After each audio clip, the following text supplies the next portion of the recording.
Majelis Hakim Tipikor Palembang sempat dibuat berang di persidangan dalam pemeriksaan perkara kasus dugaan korupsi penerbitan sertifikat program pendaftaran tanah sistematis langsung pada Badan Pertanahan Nasional Kota Palembang tahun 2019, Jumat 20 Mei.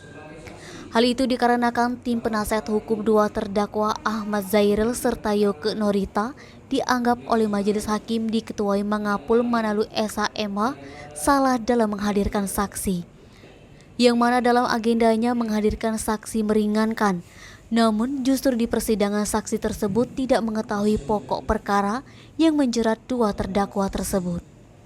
Diketahui saksi meringankan yang dihadirkan oleh tim penasihat hukum dua terdakwa tersebut bernama Heri Purwanto, Kabid Survei dan Pemetaan Kanwil BPN Sumsel, yang juga rekan sesama ASN dua terdakwa.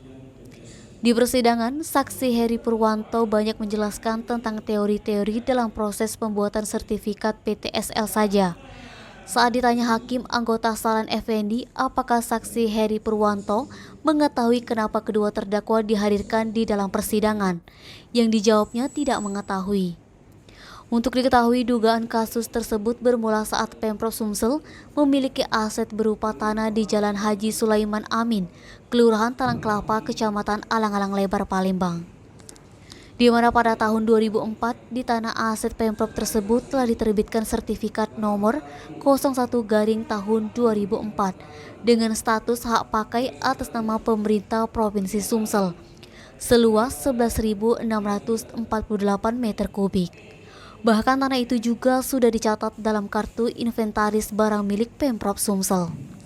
Kemudian pada tahun 2018 di atas tanah Pemprov Sumsel itu terbit sertifikat hak milik atas nama perorangan, yang diketahui dari hasil penyelidikan jika sertifikat tersebut diterbitkan BPN Palembang melalui program PTSL 2018. Selanjutnya dari hasil penyelidikan juga diketahui jika pada tahun 2020 dilakukan pengukuran ulang, yang hasilnya didapat fakta hukum yakni bahwa sertifikat hak milik tahun 2018 itu masuk dalam sertifikat nomor 01 garing tahun 2004 aset milik Pemprov Sumsel dengan status hak pakai. Fadli, Sumeko TV melaporkan.